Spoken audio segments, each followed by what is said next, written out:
Facebook founder Mark Zuckerberg recently surprised Chinese students when he spoke to them in Chinese.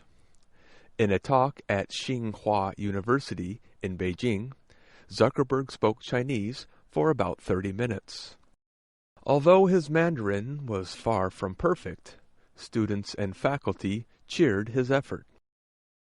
Clayton Dubey is the head of the U.S.-China Institute at the University of Southern California. He praises Zuckerberg's effort and thinks more American CEOs should learn foreign languages. To speak Chinese means you begin to think as Chinese people do. You begin to understand how Chinese speakers have the world organized, how they perceive things. And that is a vital step if you're going to be culturally competent. Zuckerberg's talk raises a larger question. Is Chinese the language of the future?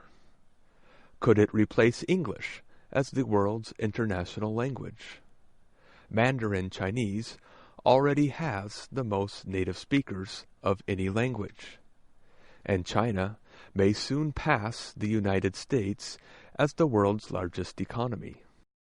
The study of the Chinese language is increasing in the United States and around the world. In 2009, about 60,000 American college students were studying Chinese. That is 3 times as many as in 1990. A small but growing number of American parents are even sending their children to bilingual Chinese immersion schools.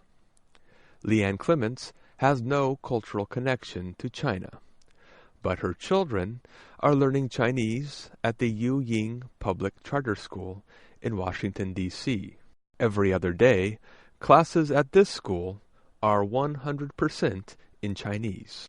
Ms. Clements thinks knowing Chinese could give her children a competitive advantage. So far, English has kind of been the universal language, but more and more with Chinese businesses and just the amount of industry that they have there, it seems like that would be a logical thing that could be happening, or it seems like it'd make you a very valuable employee if you also speak Chinese.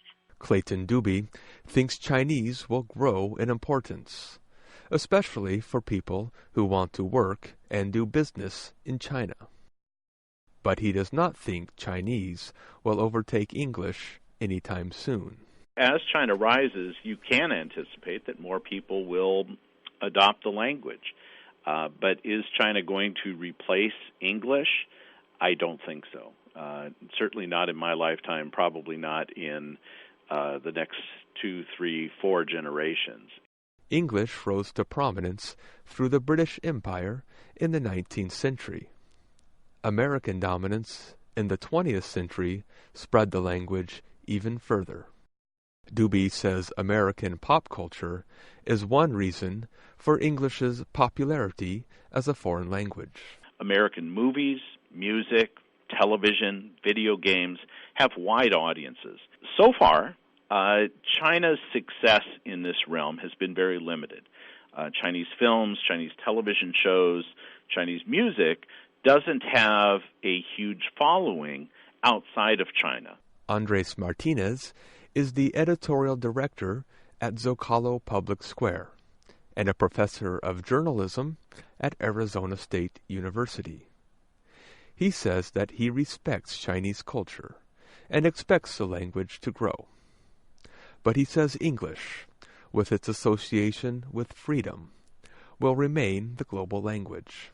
You don't have anybody on the internet stifling speech in English, censoring speech in English, and most of the dominant English language countries internally also have a tradition of freedom of speech. Martinez says that English is seen as a more neutral language than Chinese. Unlike Chinese, it is not associated with one country. He says even the ideas of equality are built into English grammar.